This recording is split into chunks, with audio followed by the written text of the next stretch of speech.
Hello again, everybody. Along with Andy Freed, I am Dave Wills. And while we're stuck at home, we thought we'd kind of share with you what life on the road is like in the big leagues for a big league announcer. And it's maybe not as glamorous as some people would think. Andy and I kind of get into a usual routine, but we're going to start with Boston, Andy. And when I think about Boston, well, we got to start with the broadcast booth. And it's a relatively high, it's a newer booth, but you and I have always talked about how it's got great sight lines. We've got great engineers led by Rick Radzik and company. There's some tremendous sound in the place because it's always full, and there's always a lot of energy in that place as well. I've always loved doing baseball games in Boston, and that goes back to even our first year in 2005 when we were the Devil Rays and they were the defending world champions, and we'd just go in and get our butts kicked and leave there with our tails between our legs. But since then, I'm happy to report that things have changed a little bit.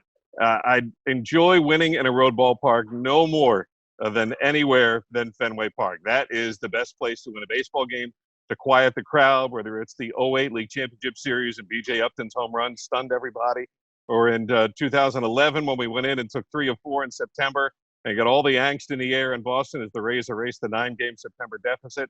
It's a wonderful ballpark. It's so unique. There's nothing quite like it. And the sightline is terrific. And you think in years past they had the press box lower. In the late 80s, they moved it higher, but it's still a really, really good sightline. It's a great view of the monster. And I know you and I always get a little more amped up, I think, when the Rays win at Fenway Park, like they did so much last year. They did. They won 8 of the 9 times they played there. And when we, get a chance to walk out of that place after a win, there's nothing better than that long walk to the bus and seeing some of the forlorn Red Sox fans as they leave Fenway Park. All right.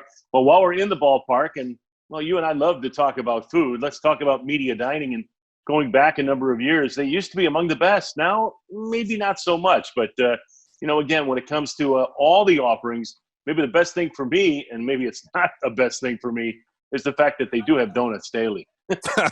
Every day they're bringing them in. And I curse to myself, say, don't go Don't for do it. it. And as we walk out of press dining, finish dinner, and go to the booth, it's like they know our names and they know us personally, and those donuts know what buttons to hit. But they got good ice cream there. And look, I mean, we could never complain about really any press dining. It probably used to be a little bit better at Fenway Park. It's gone down a little, but by and large, things are pretty darn good there. It may not be top tier like it once was, but it's fine. That ice cream and the donuts, man, they help us get the wrinkles out of our shirts. I know. And there's some Red Sox fans who might be watching right now, even Rays fans saying, hey, Wills, it doesn't look like you've pushed yourself away from the table too many times when you go in the media dining. All right, well, lunchtime, we have a tendency to get together at least once or twice while we're in Boston with our good friend Mark Topkin of the Tampa Bay Times. We usually hit legal seafood. That's been a staple for us almost since day one of going to Boston. When we do get a chance to have dinners, we usually like to go to the North End, and Lucia's is a place that we would go to on a number of occasions, thanks to our buddy Joe Castiglione, the longtime voice of the Boston Red Sox. And then a couple other spots. I know our buddy Beansy likes Selfie Girl, and Kevin Cash has raved about Neptune Oyster for the last few years, and we got to try and check that place out. When you go to the North End, too, you have to stop at Mike's Pastries. Oh, you have to. And there's always a long line out of that place. And I tell you, if you like Italian food, there's not many better places in the entire country than the North End in Boston. And some of the better places that we go to there are some of the smaller places. You walk by and kind of window shop, what restaurant do I want to go into? And some of them look like they have like 8 or 10 tables, but it's like every meal is personally made for you. And I know you're getting ready to touch on post-game places to go. And I just wanted to make sure I got in. One of my favorite memories, and I think yours too, is in the 08 postseason. After the Rays won Game 4, went up 3-1, and we all walked back from Fenway Park towards the hotel and stopped at, I forgot what place it is, and watched the National League Championship Series because we felt like we're going to the series. Let's see who we're going to play.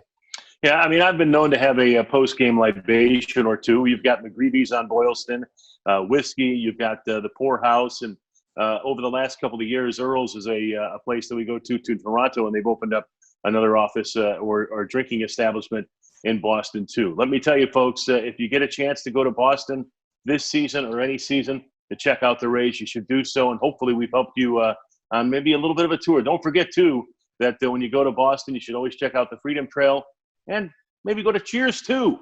For Andy Freed, I'm Dave Wills. Hope you enjoyed.